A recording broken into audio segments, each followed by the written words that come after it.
most people submitted the last homework. Do you need more time? Okay, good. So the question with the LCS, you have two LCS of, you have x and y.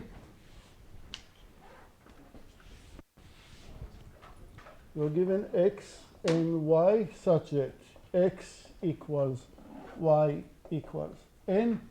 And some oracle told you that the LCS of x and y is larger or equal than n minus 17, the length of the LCS. And the question is, how can I find it in this time, in the time of in this running time? Making sure that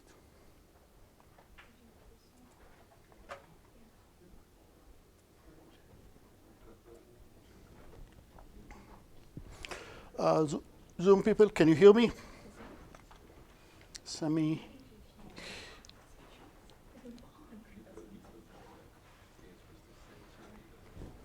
Okay, LCS of x.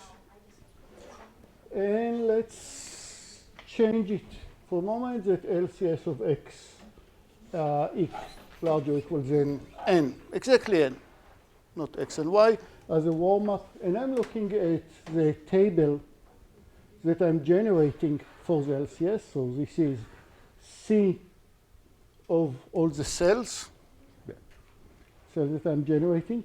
And if x and y is n, both, that is the maximum length, it means that when I'll run the LCS algorithm, say as before, I don't know that LCS and x and y actually equal to n exactly.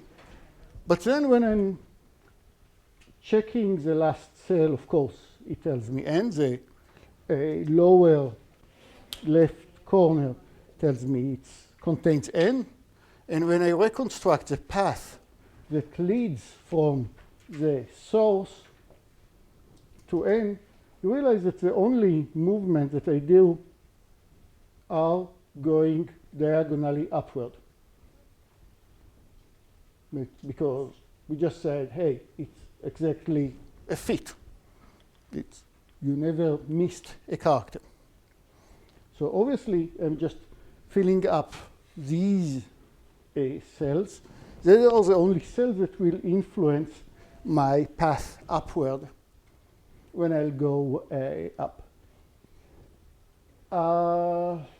Wait, so let's take one more case. LCS of x and y is larger or equal than n minus 1.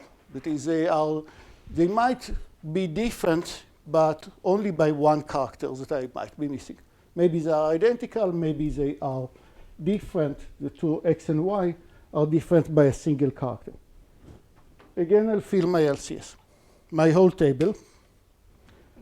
Now I'm looking at the path that I generate, that I visit on my way upward. And this path now is quite interesting.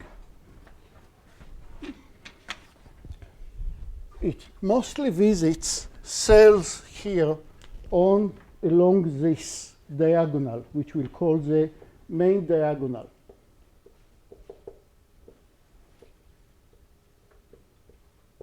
But there is also a chance that because they are different by one, that I'll visit elements on the second two diagonals, one from the left, one from the right. Remember that it has a name for these diagonals. I don't remember what it is, if somebody remembers. The diagonals that are not the main, but one next to the main, from which part.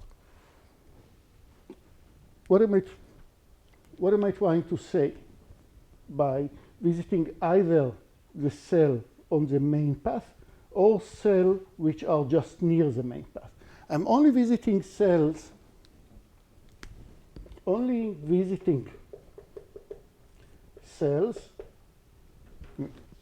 we start during the path reconstructions.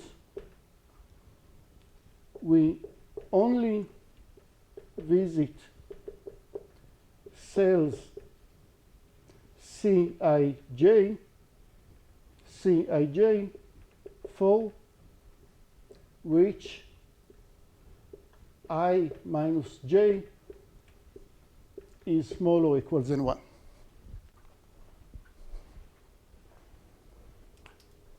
And it will take us a second to realize it.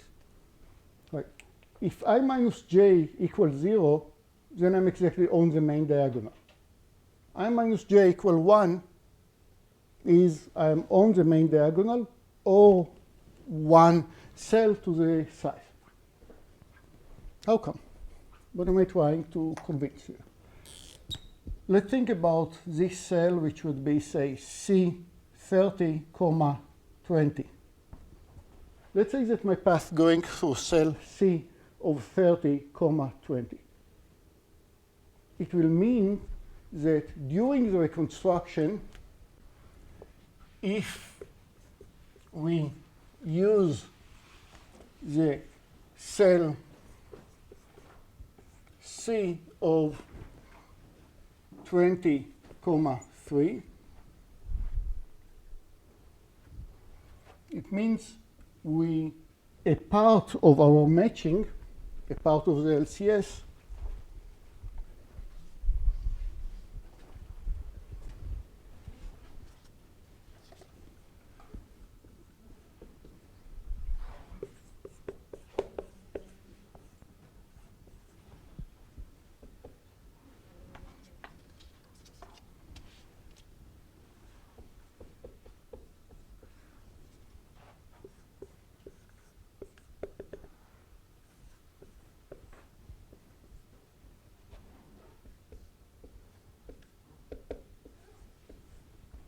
means that I looked at the prefix of the first 20 characters of X, and I insist on matching it, create segments, remember, create segments, perform a subsequence for y of 1, 20, the prefix of the first 20 characters. Meaning that I already, well, my goal is to find the matching between the whole of X versus the whole of Y. But if I'm visiting this cell of 3 of 20, 3, it means I went to X, look at the first 20 characters, the first 20 characters, and you match it to the first 3 characters of Y. Implying that even if you have that between this part, the number of segments you can take is only 3, and you already skipped 20 characters of X, from which you cannot really recover if you assume that the overall matching of the LCS is at most 17. Well, actually, that's by mistake I took a case that exactly you still recover, but you cannot afford any more errors. You already gave up on matching 17 out of the 20 characters over here, and no matter how you'll add characters, you will not you will not recover from missing 17 cells over here that are unmatched, that are left unmatched. So the length of the LCS here will be exactly, will be 17 or possibly more. Nobody tells me that if I'll match the two prefixes, then it will be a perfect match. Probably it will not be. Okay, so where am I going with this discussion? That if I assume that LCS of X and Y is different by at most 1, then what do I care for in the table? I cared for the main diagonal, or the correct value of the main diagonal. I cared for the correct values of one diagonal to the below, one diagonal above. Let's look at the matrix.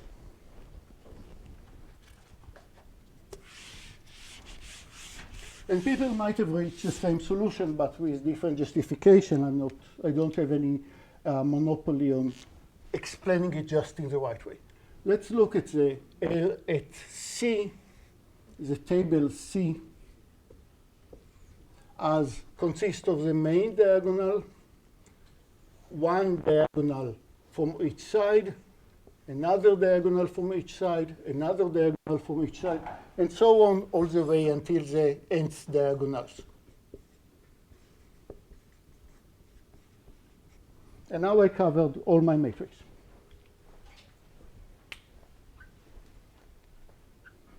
What I'm trying to convince you is if some oracle told me if my oracle told me I am not going to tell you where exactly is the error, but I'm going to tell you that x and y are almost matching up to one diagonal, then you only need to care about values that are written either in the main diagonal or in diagonal 1 and diagonal 1 prime. I believe that these diagonals have better names, but I think that it's clear what I mean from here. Diagonal 1 just below and diagonal 1 just above. Okay, any value that is written in any other cell is not relevant. I am not going to visit it when I reconstruct the path. Because the moment that I visit such a cell, e.g. C of 320, it means I already declared that, that at least 17 of the characters of x or y will not be matched. At least 17. Sure, okay, that's about the reconstructing of the path. But does it mean that I can place in the other diagonal any values that I want? Almost. You want to reconstruct, to put there any values that you want, provided that it will not affect computing the maximum altogether. In particular, if I go to all these diagonals, check it out, but here I'm still in the case that LCL, I'm still in the case that LCS of x, y is small or equal than 1. We'll go back to the 17 and then for general value of 17 later on. If I'll assume that I have the main diagonal, diagonal 1 and 1 prime, everything that is in diagonal 2 and 2 prime, if I'll place minus infinity over here as initialization and minus infinity over here for the initialization, it will not affect at all my algorithm. If the LCS is between x and y is so large, then the fact that you wrote the minus infinity in irrelevant cell will not affect your path. Because when you reconstruct the path, you are never visiting any of these cells.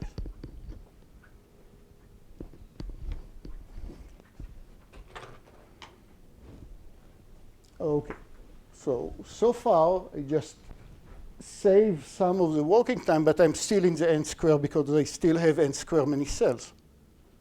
But now if you're just doing a bit more calculation about the mapping I and j, you realize that I actually don't use all the n square values in the two diagonals. It's enough that I'll write minus infinity on diagonal 2 and minus infinity on diagonal 2 prime. 2 above the main diagonal, 2 below the main diagonal, and then you can start running your LCS. So how many cells do you actually need to visit? Only linear. Again, in the case of that the error is 1. If the error is at most 17, it would mean I need to go from the main diagonal all the way up to the 18th diagonal, and then the 18th diagonal will have all value of minus 18. So I need now a little mapping that will say, oh, you still have an array, but your array is arranged a bit differently. It is lacking a lot of the values that you don't write explicitly. Everything in these two corners of the matrix is not really explicitly appearing, so you don't need it. But now ij, the value Cij, is written in some strange location in an array. Right. So you need to map it. Makes sense. There is a little technicality.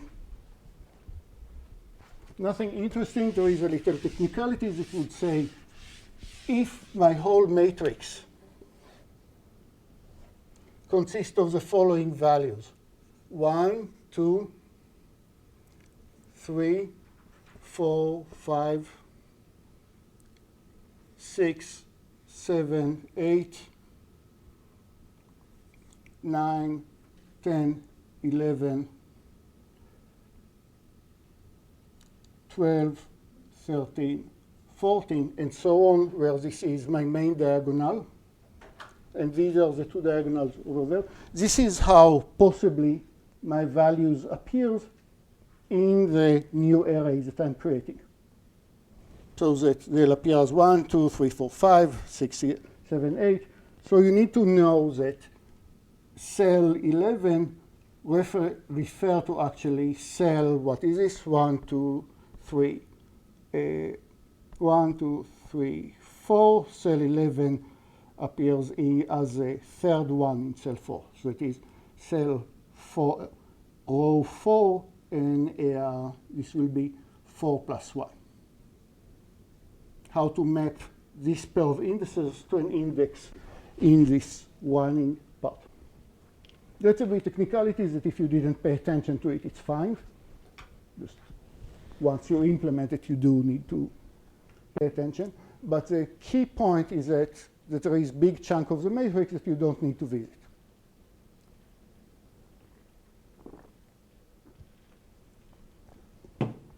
So how many rows or how many diagonals do I actually need to visit? Do I actually need to construct explicitly? It would be 1.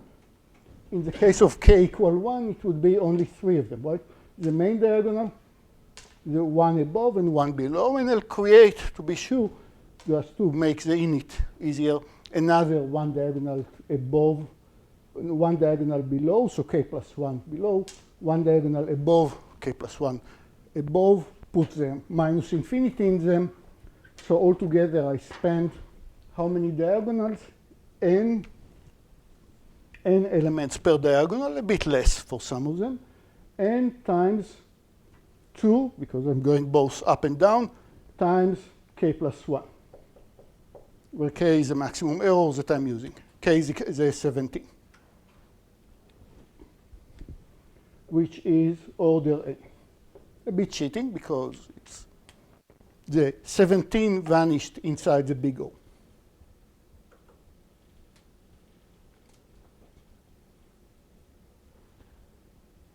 So let's summarize the case of k equals 17.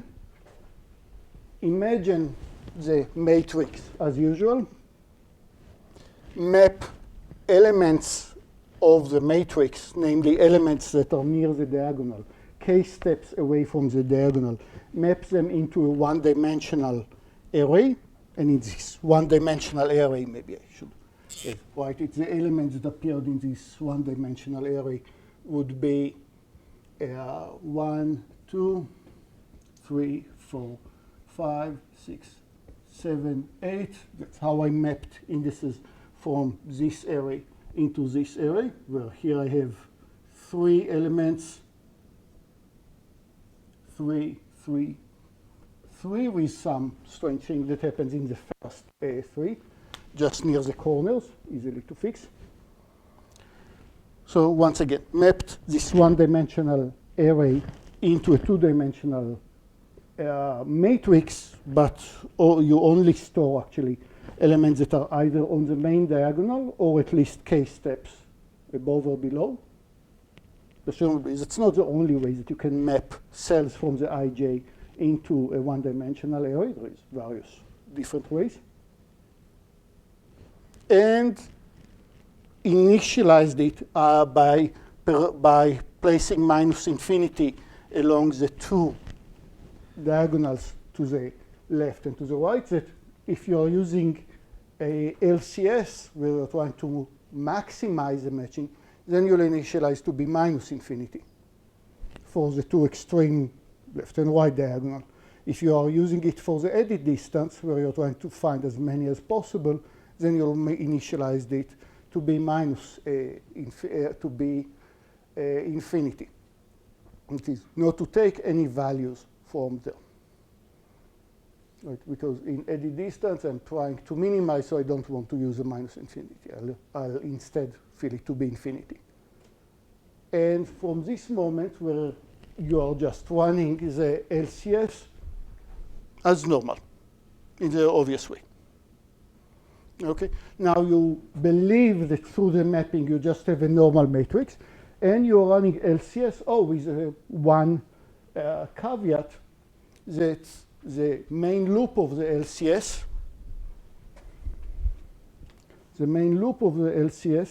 that was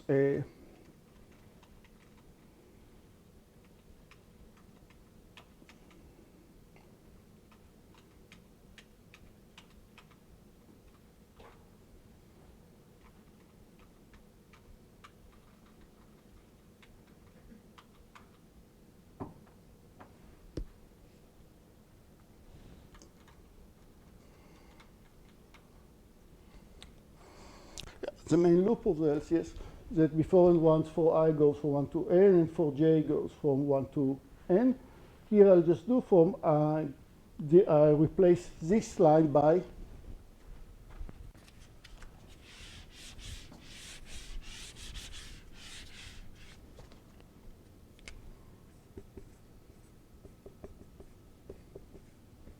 the outer loop is still for I goes from 1 to n. The inner loop is for j equals I minus k minus 1 to I plus k plus 1.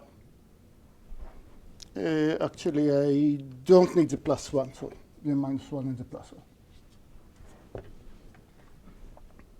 Okay, and everything else is the same. And of course, you are careful here in this limit that you can go outside the boundary of this array. How much time did it take? N times k. Is this practical? Absolutely. It's important because it means that instead of, again, think about sequences which each one is 100 megabytes. If you are trying to run 100 megabytes square, you are definitely pushing the boundaries of your desktop, your laptop. If you are running something which two sequences that you don't think that are different that much from each other, then suddenly you have a linear time algorithm. Linear in what? Linear in n, and linear in this under the assumption that k is small. We have a big file, and you worked on this file, and I worked on this file, but each one of us just made small number of changes. So it suddenly makes it a very practical, almost linear algorithm. Now, that was under the assumption that we know k. Some Oracle told us that there is no more than 17 mistakes. If we don't know k, then remember the shower, go to the left by 1 second, go to the right by 1 second, 2 seconds, 2 seconds, 4 and 4. If I'll use k here that is too large than the correct LCS, then what will I get? I'll run the LCS and find out that the actual error between the LCS is less than the k that I was gambling on. I was trying it with k equals 17 and create all this part of the matrix, find the LCS between them, and it turns out that k is less than 17. That I could have used smaller k. Now, if I'll build this, so let's use some notation. I think it starts to be too wordy.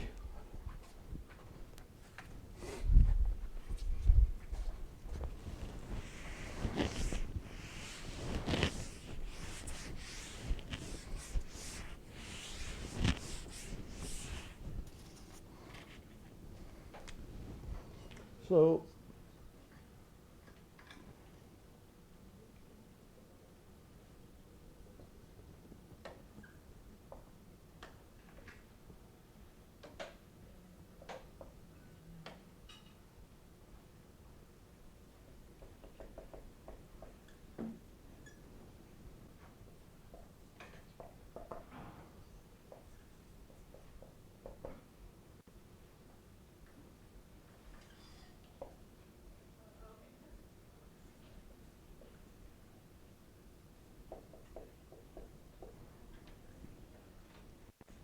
So k star is really the error, the number of errors between the x and y. The number is how much was I able to match between x and y. Okay, we are usually like the optimum solution that we can ever get. And of course, if you run the normal LCS, we'll still get k star.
So there is this k star.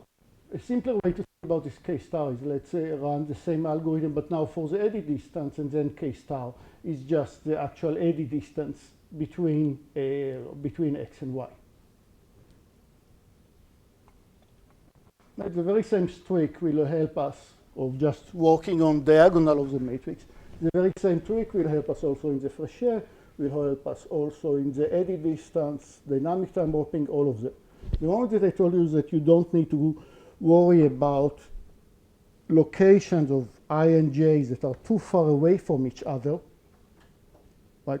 On this LCS, if I know that the LCS, the maximum distance, the maximum error is 17, it means that if you'll show me I on x, you'll show me some I in on x, and x might be a string or might be a polyline. And then I need to look for j, which are where? In the same I, or j should be at most 17 elements in forward or 17 elements backward. That's essentially what I'm saying in the LCS. xi will be matched either to yi with the same I, or to yi minus 1, minus 2, minus 3, but no more than I minus 17. It cannot participate, not if the LCS between them is more than 17, and similarly on the other direction. So if I'm trying this trick, but now I'm building I'm only looking at the diagonals, main diagonal, diagonal next to it, diagonal next to it, but no more all the way up to k1, where k1 is still smaller than k star. I'm not sure that I'll know. Possibly there is a way, I don't know. I'm not sure that there is a way that I'll be sure that I'll see that I gambled on k that is too small. But I might think that the LCS that I found is optimal unaware because I didn't build all the cells. You're not taking picture, right? you're not building the LCS of the whole thing, correct? But if we are building the same thing but if we are using K1 that is larger than K star, then we definitely do see it.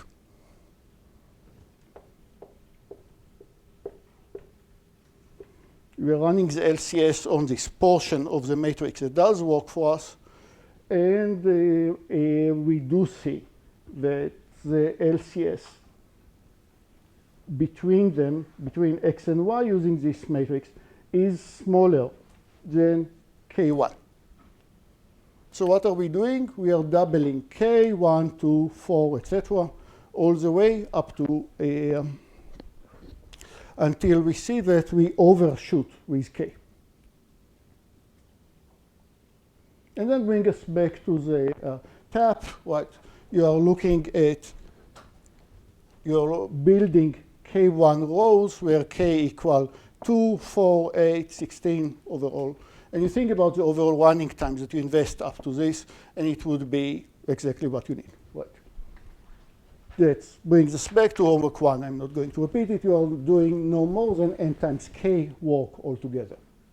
Times 2, because you used K, and then half of K, quarter of K, and so on. OK, cool with everybody? Yeah. When do you stop doubling this K as we iterate?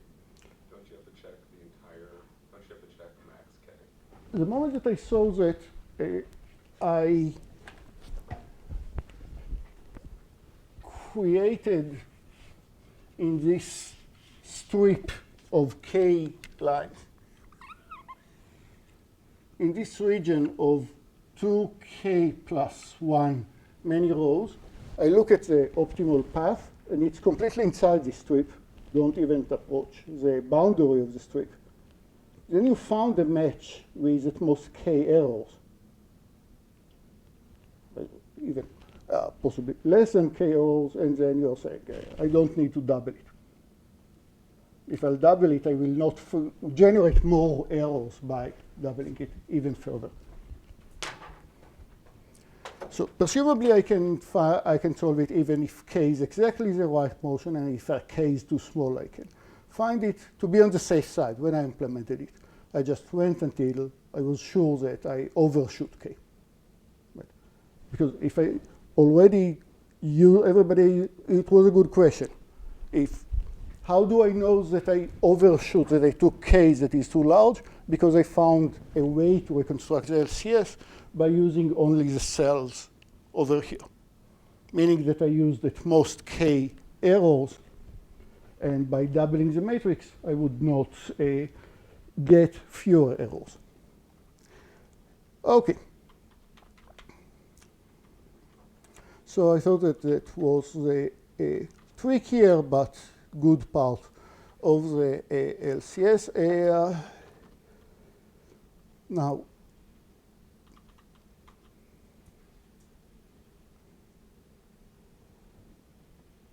we'll never get too tired of it, but there is a way to expedite it. OK, we covered dynamic time warping. We covered Fréchet.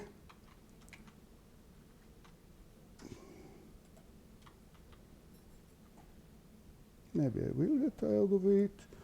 We talked about Fréchet. I wanted to speak about what are we doing about Fréchet if we want to solve Fréchet distance.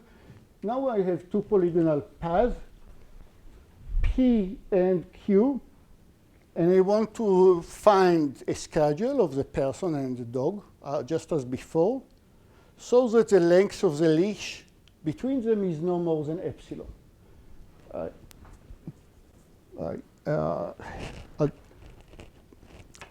I changed the R that we had earlier to epsilon, because a lot of the figure used epsilon. It doesn't mean that epsilon is particularly small, but that's a target length of the leash. And just as before, you are looking for a path you're looking for a schedule that will bring the dog and the person. Each one of them can move forward or stay in the same place. At the moment, they cannot move backward. So the only option for a person and or a dog is I'm staying at this moment at where I am, or I'm moving forward. So that brings us to the continuous Frechet problem. What is the difference between the discrete Frechet versus the continuous Frechet is that the vertices are not very important in the continuous Frechet. Meaning that I want the person and the dog to move along these curves. Now they are not jumping from a vertex to a vertex, they just move continuously. It's a bit out of the material, so write on your own risk. I want them to move continuously, and at no moment I don't want them to be at distance of more than epsilon.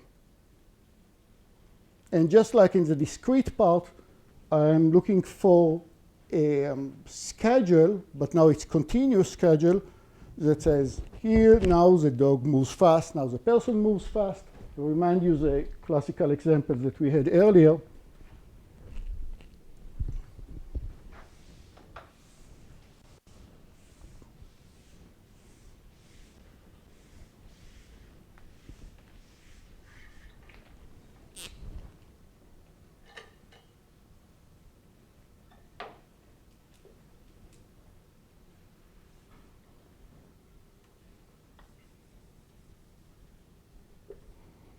So we had this classical example, P and Q, and we established, I believe, that the optimum scheduling of them was they both start at the beginning, person here, dog is here.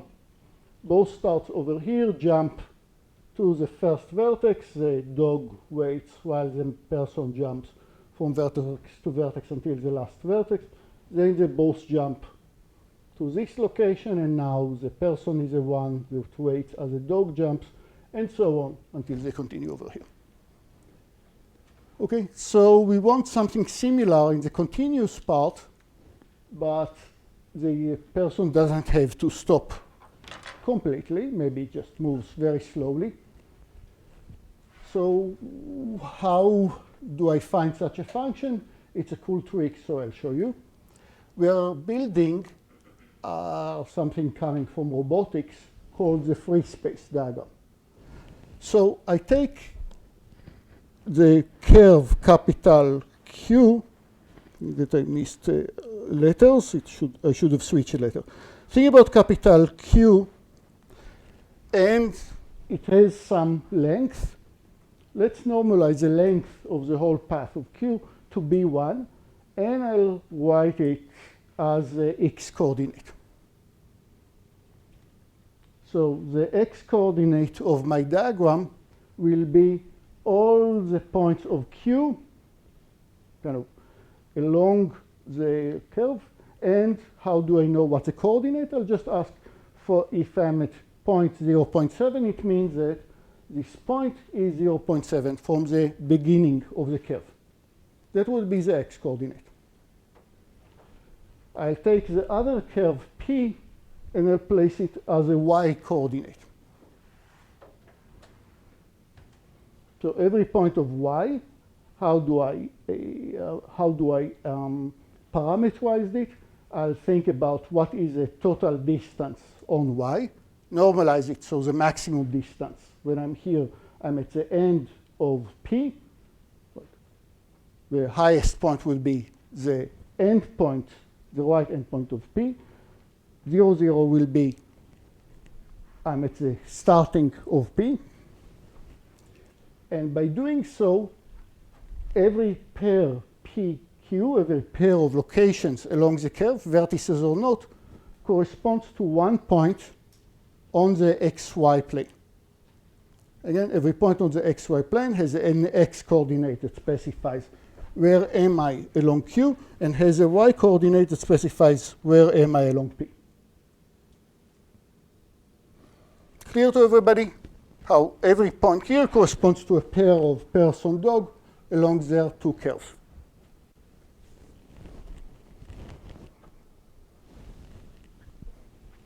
So far I didn't use at all the fact that they are polygonal curves.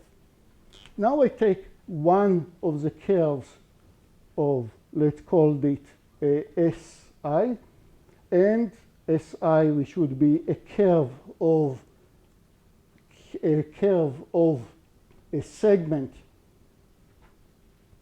would be a segment of P, and I'll draw it over here, just the segment SI. That is, from the whole polygonal curve of P, I'll pick one segment in particular.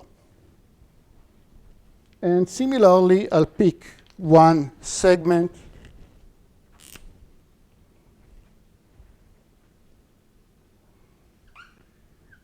Fj, a segment of Q. And put it here on the x-axis. Now, we already established that every pair of location, person is here, dog is here, corresponds to some point over here. Again, every pairs of locations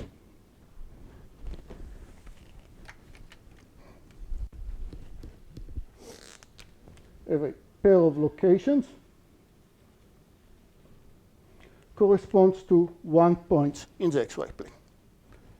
Now, along all this time, and that's another good take-home message from this algorithm, all this time you have the value of epsilon in mind.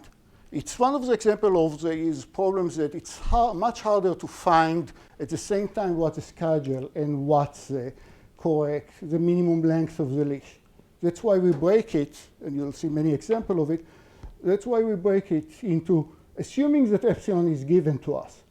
Tell me if I can find a schedule with this particular epsilon that's called like the oracle, and then I'll find a clever way to feed it with not too many values of epsilon that are critical, and for each one of them to say epsilon is small enough or epsilon is large enough. Break the two parts. So epsilon is fixed in this discussion, like in the Frechet that we saw. And now about these two segments, if I'll tell you that the length of the leash here is epsilon, that's the length of the leash, and this part at the beginning, where I'm just at the beginning of the segment, remember there are two segments and they are not necessarily the first segment on their curves. It's quite possible that this is one of the segments of P, and P continues after that, and the same goes for Q. But now when I'm meditating only on these two segments, I can draw a shape that says for some pairs of locations, epsilon along these two segments, epsilon is close, is good enough, less than epsilon, and some other regions, some other pairs of epsilon, or some other pairs of location of person and dog along these two segments, epsilon is too large. So I'll draw in the free space diagram for this rectangle that fits to Fi and to Si and Fj, I will fit regions that are, think about it, as black points. Every location at the black point corresponds to person dog locations where they are more than epsilon away from each other. Every location in the white region corresponds to person dog location where they are small or equal than epsilon.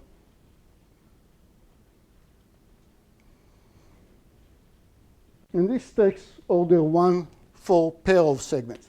The shapes that you are getting are kind of ellipses. Makes sense? Let's do just one more example.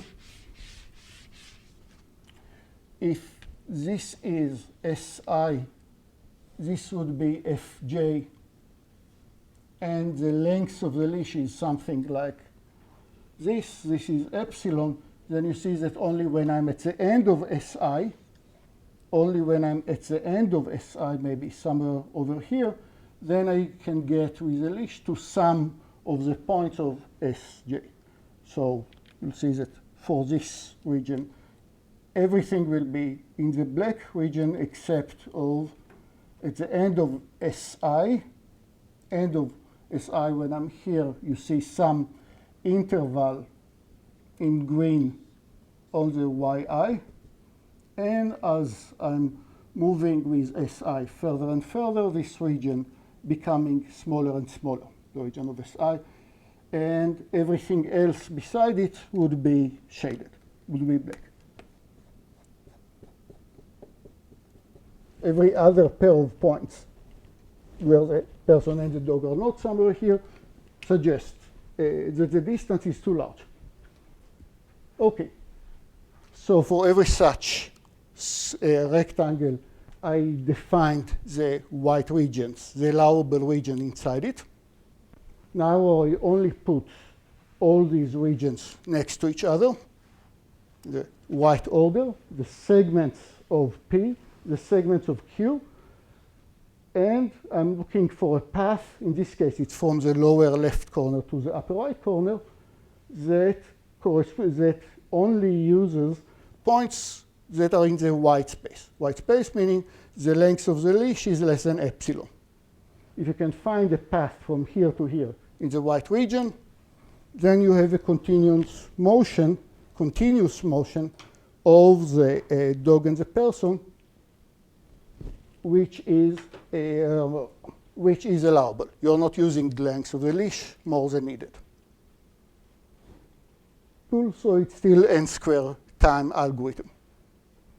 Not much more complicated than what we saw about just the individual or for the discrete Frechet. What would change in my algorithm if I'm asking about the weak Frechet here? Everybody understand what is this yellow path that I'm drawing? Every point on this path represents one location of the dog, one location of the person. And since it's in the white region, it means that the distance between them is no more than epsilon. We don't use too much of the leash. And since you started from the beginning of the two curves and you ended at the end of the two curves, it's legit scheduling. Yes, sir? So the first point in Q and the first point in P are just within epsilon of each other in this? Yes. Okay. I don't know if it's exactly epsilon in this example. It looks like it's close, Yeah. but it's a little hard to tell from my angle. It looks like epsilon's Yeah. smaller than their distance, so there would be no path.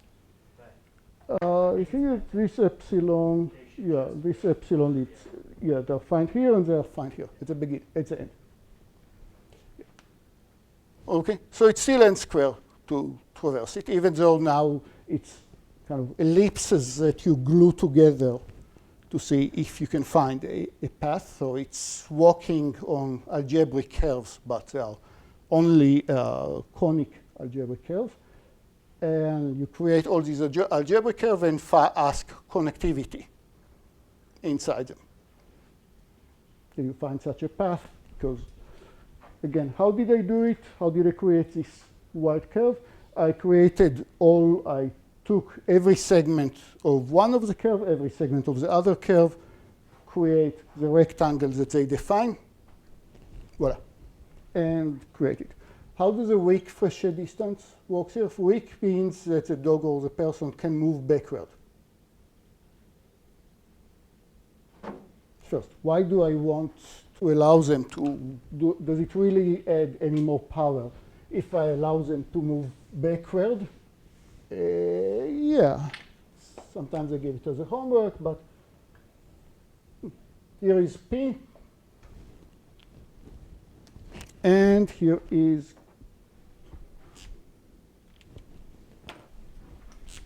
P. Here is Q. And the only way that the dog and the person can move from P to Q, well, if P here needs to move only forward, then there is no, and this is the target length of the leash.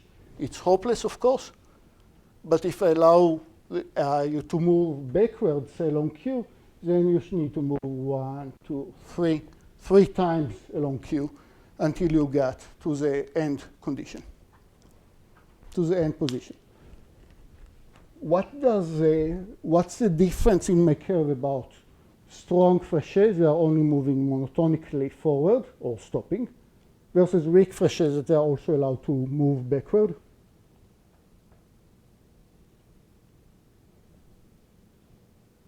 To compute not just SI and FJ, but you have to compute SI for every FJ. I still look for a path in the free space. For each pair of points, every location over here, every point here corresponding to pair of location of person dog, it's still black and white depending on the distance between them.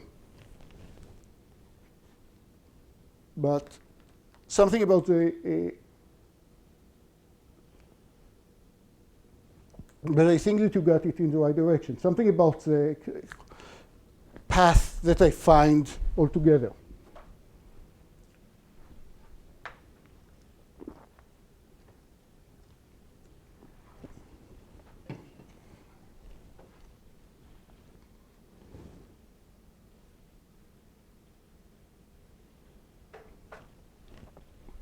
Is the yellow path here corresponds to the strong flashes that are only moving forward, or corresponds to the weak flashes when they are also moving backward?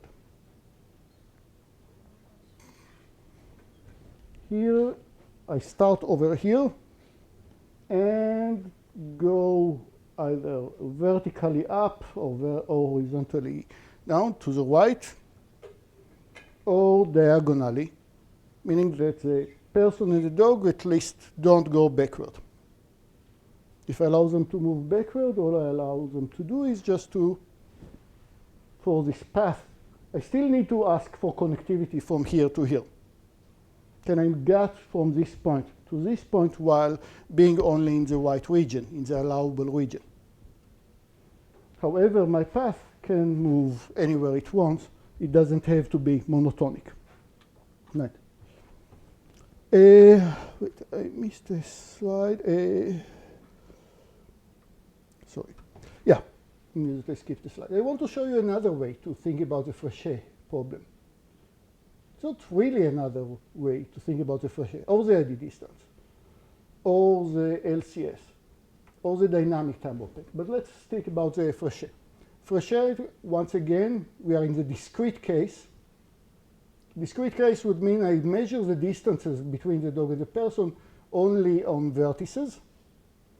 And the dog or the person can, between one time step to another, each one of them is allowed to jump, but only jump to the next vertex, not to jump backward, and not jump over two vertices in one time step.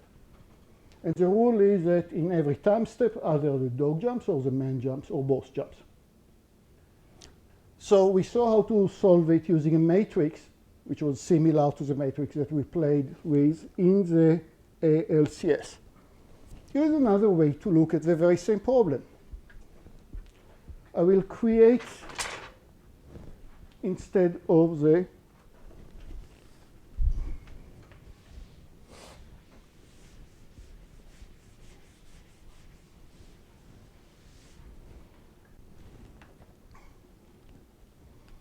So when I solve it using dynamic programming, or what's known as dynamic programming, I started at this cell, I ended at this cell, and I asked, can I walk around a sequence of paths, a sequence of cells, where what was really important on each cell? For every cell C, I, J, we had two conditions out there. We had the condition that Pi minus Qj, that was a distance the Euclidean distance between the dog is here, the person is here, is smaller or equal than R. R was the target length of the leash. And I also asked, can I actually make it all the way to cell Cij, given that I'm only allowed to go through cells that are all allowable? That is, there should be a path of allowable cells.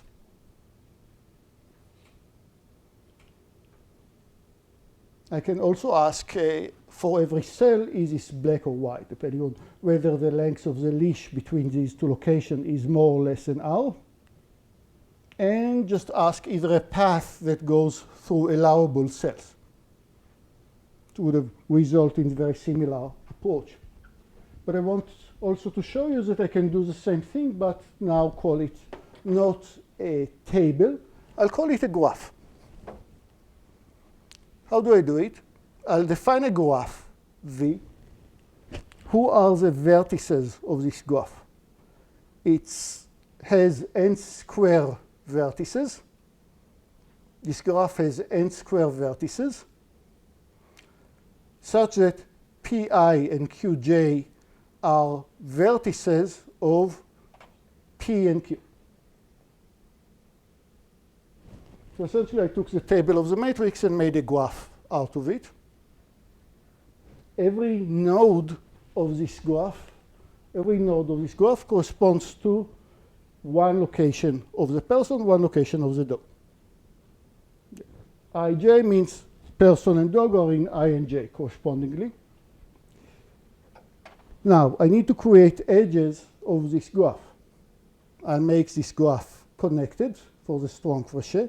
That is, I'll create an edge from Vij to what are the three options that a person dog can do. Either the dog stays where it is and the person jumps from Pi to Pi plus 1. That's a person jump. That's the dog jumps. And here they both jump. So these are the three possible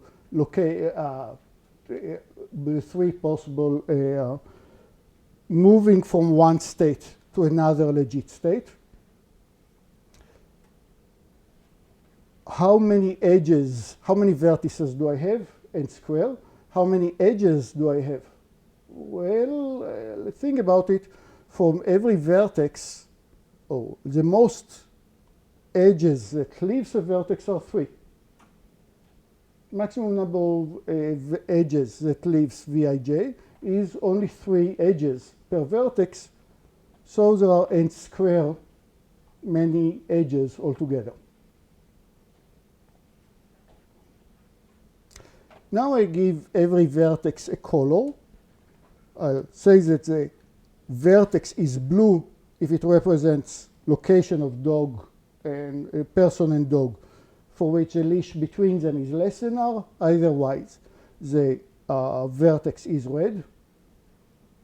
Oops, yeah, you see a typo. Vij is red.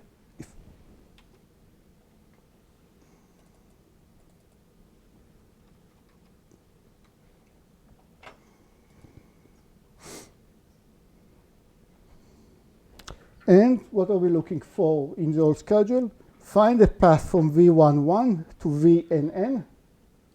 And the whole path is going through blue vertices only.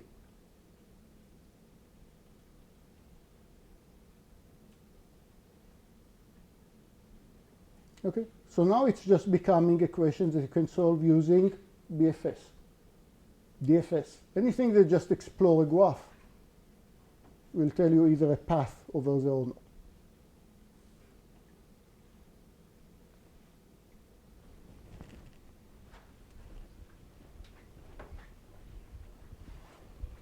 What happens with my constraint that the dog is not more than 17 steps ahead or 17 steps before the person? It just implies that in this graph, the only vertices that I need to generate is linear number of vertices, either on the main diagonal or a few diagonals above or below. These will be the only blue diagonals and then you're generating only linear number of vertices. Linear times k, where k is the error between them.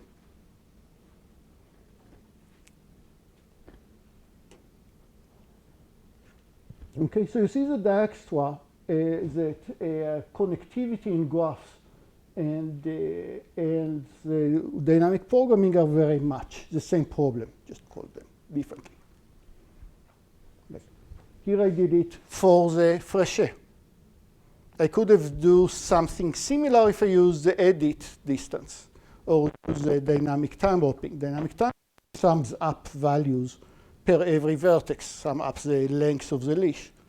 So I would look, I'll let you meditate on it in the homework a bit, but similar trick, slight changes, would have worked if I would ask for edit distance or dynamic time warping. Here I'm just asking for connectivity. Can I reach it all from one vertex to another while using only the blue vertices? But notice that if I'm not going to walk through the red vertices, then why generate them at all? I could have just generated the legit vertices, the one for which the length of the leash is less than r, and just asking this smaller graph, can you find a path or not? Cool? So dynamic programming and dynamic programming and Dijkstra and the BFS are very much the same algorithm, just different notations. Here's another example of dynamic programming.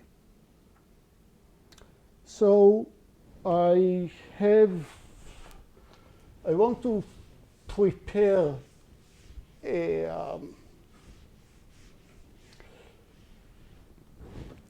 I want to solve the following problem. Here is Tucson, and here is Phoenix.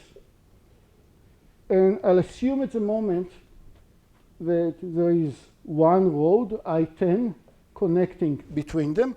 And I want to be able to answer for every location of Tucson in S and for every destination in Phoenix T, I want to know what is the shortest path. And possibly I want to know for a given S and T what is the answer. Possibly I want to prepare a data structure that will help me answering this type of queries.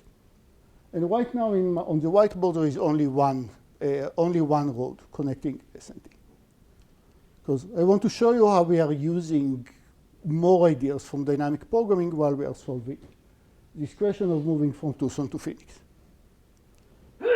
So there is one road from I-10, and I can solve Dijkstra. I hope that everybody repeat Dijkstra as I asked you to, that I can start Dijkstra from S, running Dijkstra all the way, and find Dijkstra to T using this one road.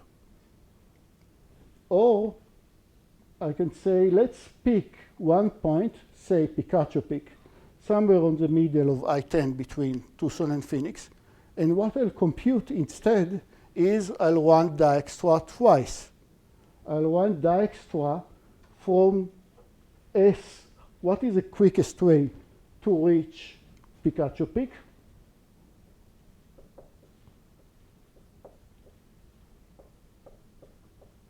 Picacho peak over here.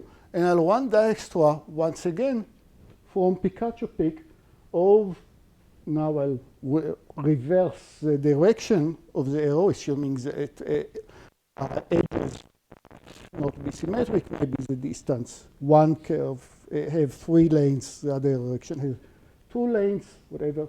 I can now ask from Picacho peak what is the shortest path to T. And I'll store it. And now to find the distance from S to T, easy.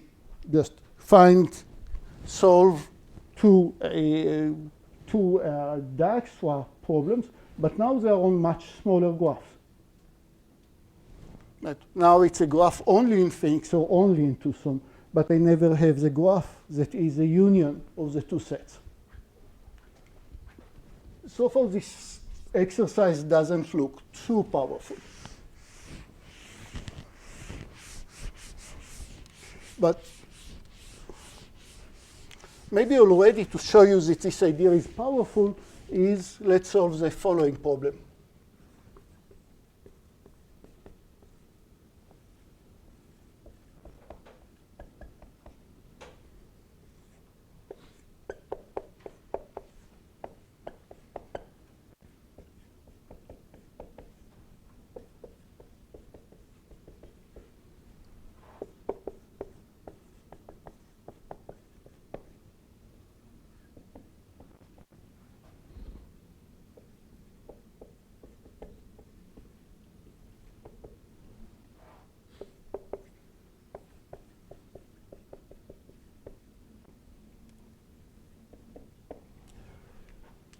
I want to create I want to help my navigation and to enable answering queries of shortest path much quicker.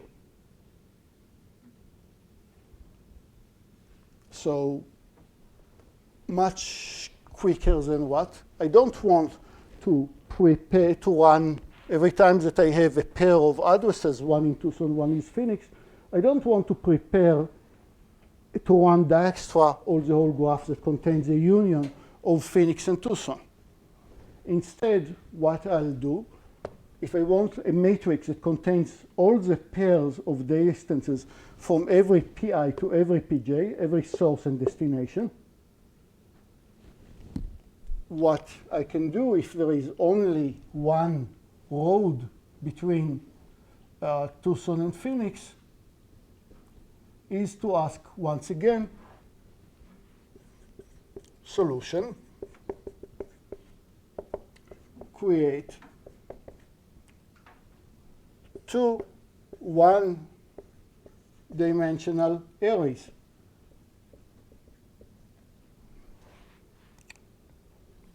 Array 1 would be distance from pi to Picacho peak.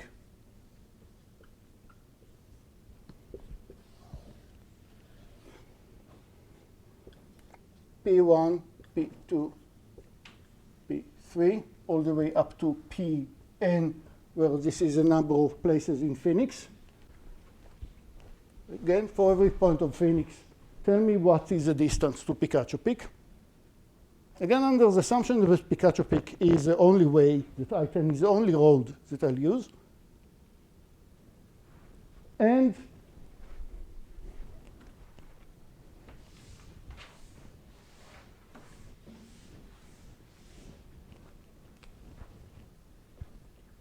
array 2 would be analogously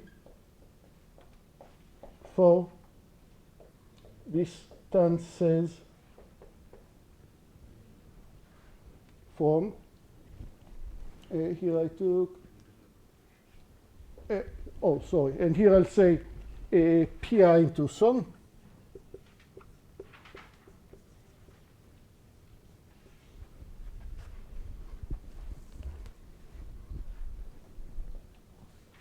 Pj in Phoenix.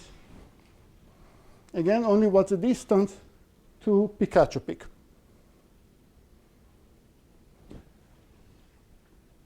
And now you gave me a pair of addresses, one in Tucson, one in Phoenix.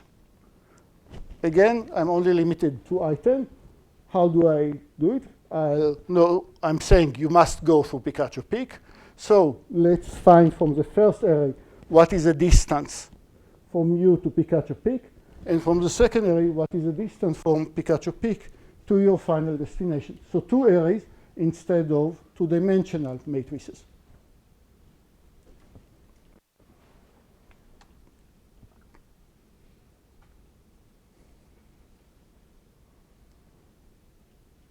Where did I use here all the big philosophy of dynamic programming? It's once again the cut and paste lemma, right?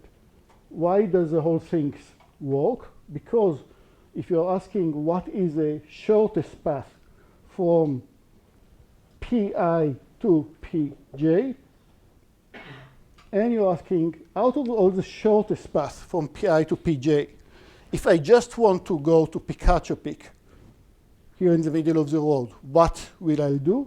All I need is to take the big path that you're using and using only the portion all the way to Picacho peak. Once again, why is this true? Because of the cut and paste lemma. If you had from Pi a quicker way to get to Picacho peak, then you'll also use it to get to a quicker way to Pj. So it's very small contrived problem of how to go from Picacho to how to go from Phoenix to Tucson.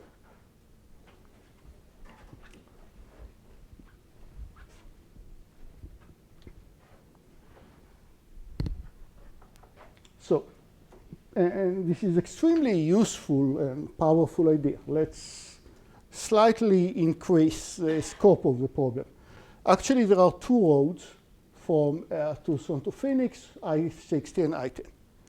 And possibly if my source and destination are just next to I-60, then maybe I'll take I-60.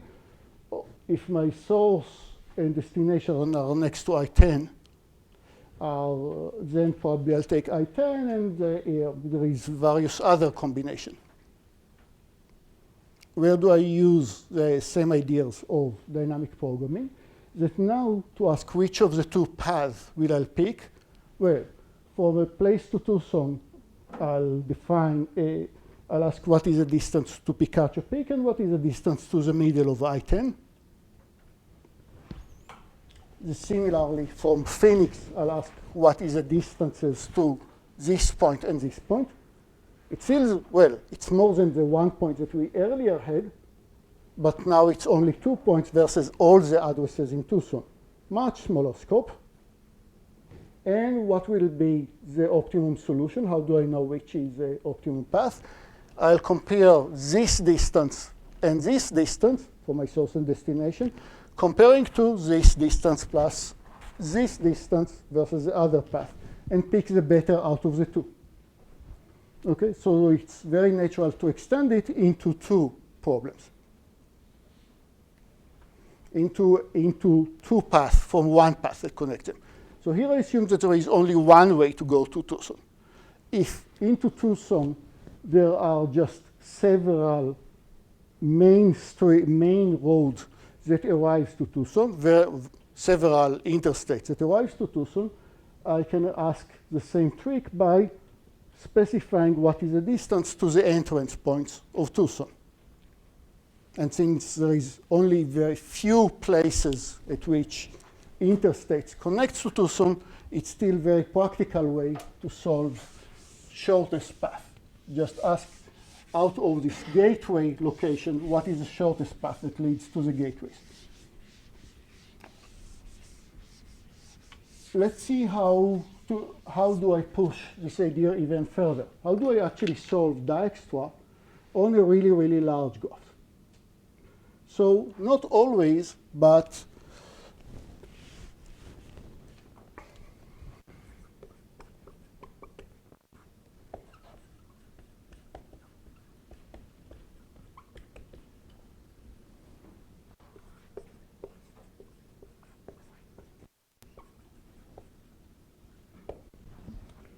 so I want to introduce to you how same notion of dynamic programming is used in a very practical and much larger context. So let's assume for a moment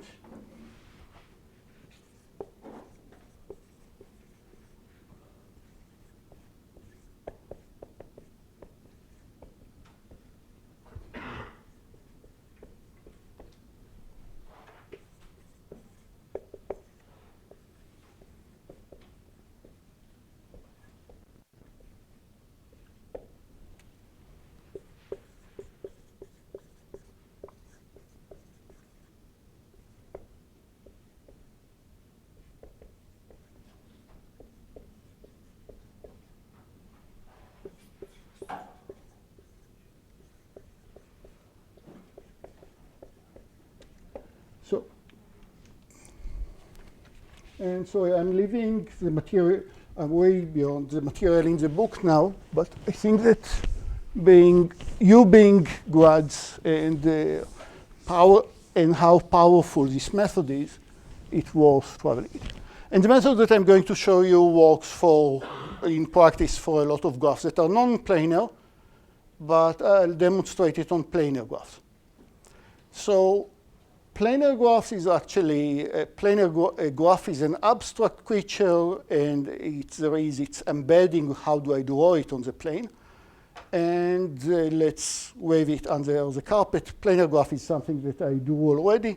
And in my planar graph, I don't have two edges that cross each other. Otherwise, it's not planar. Okay? So this will be a planar graph. And in this notation, and I'm lying by, mathematically, I'm lying by doing it. And this will be a non-planar graph because you see two edges that cross each other.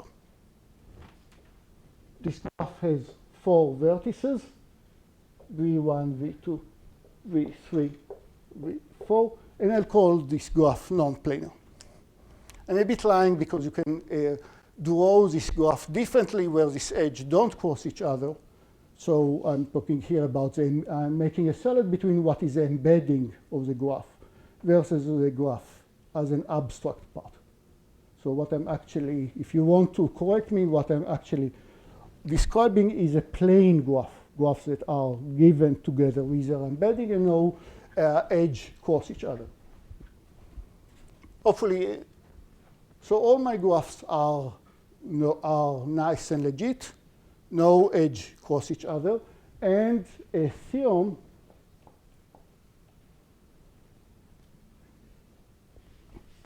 and we say a subset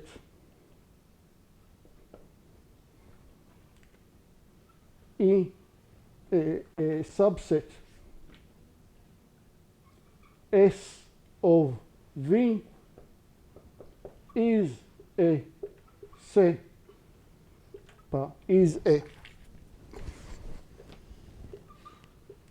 balance separator if removing it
actually write it in the exercise.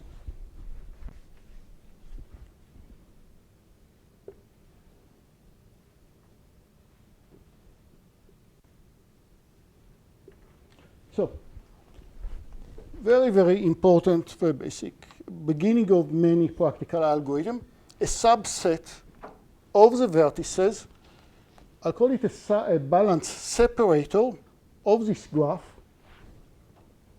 Maybe I should say it given G, V, E, which would be a planar.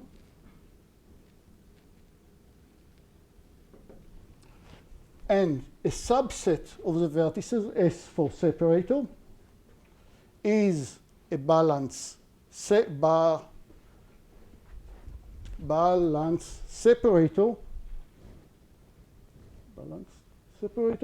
if I'll take all the vertices in this balance separator, remove them from the graph,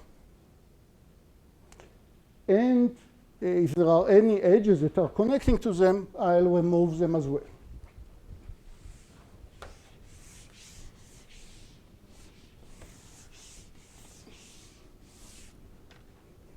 Let's see some examples.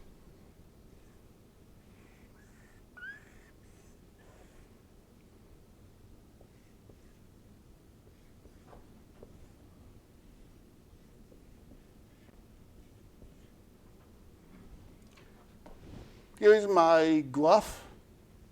And whom do you propose as a balance separator here? Sorry? If I remove this vertex in the middle,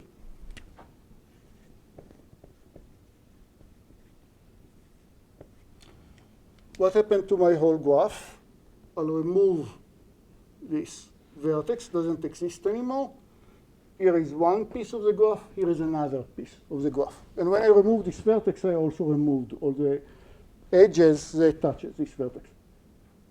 This is connected components, and it's large. This is connected component that it's large.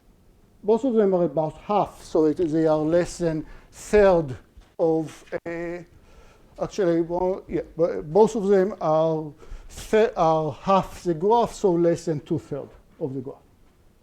And I don't mind that I have very small component, but I don't want to have large components. Another example.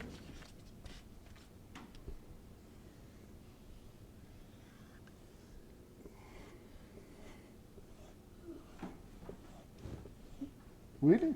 It's kind of.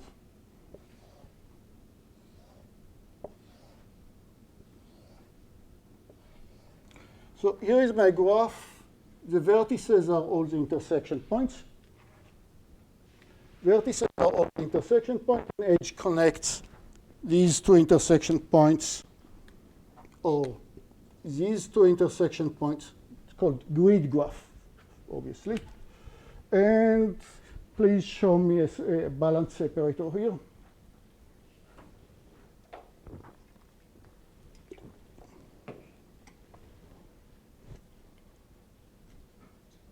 Take all the vertices along the middle for the wire. Yeah. So easy. I'll count 1, 2, 3, 4, 5, 6, 7, 8, 9. Let's take the fifth one. 1, 2, 3, 4, 5. Let's take this guy. Remove. And voila, I'm happy. This broke the graph into these two pieces.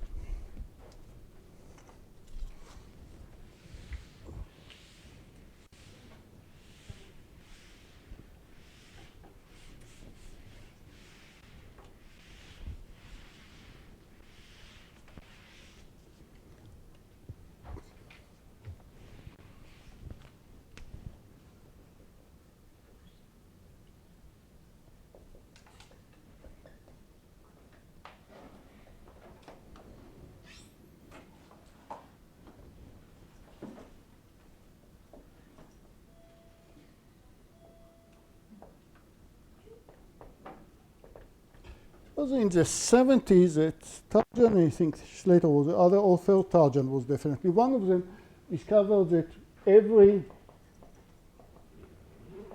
planar graph has a separator as a balance separator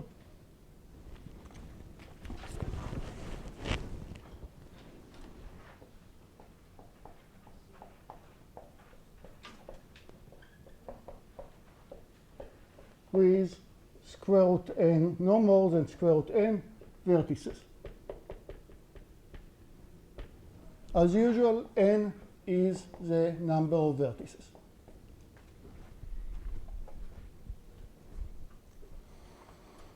Okay. Show me any planar graph. I can find a separator which is kind of small.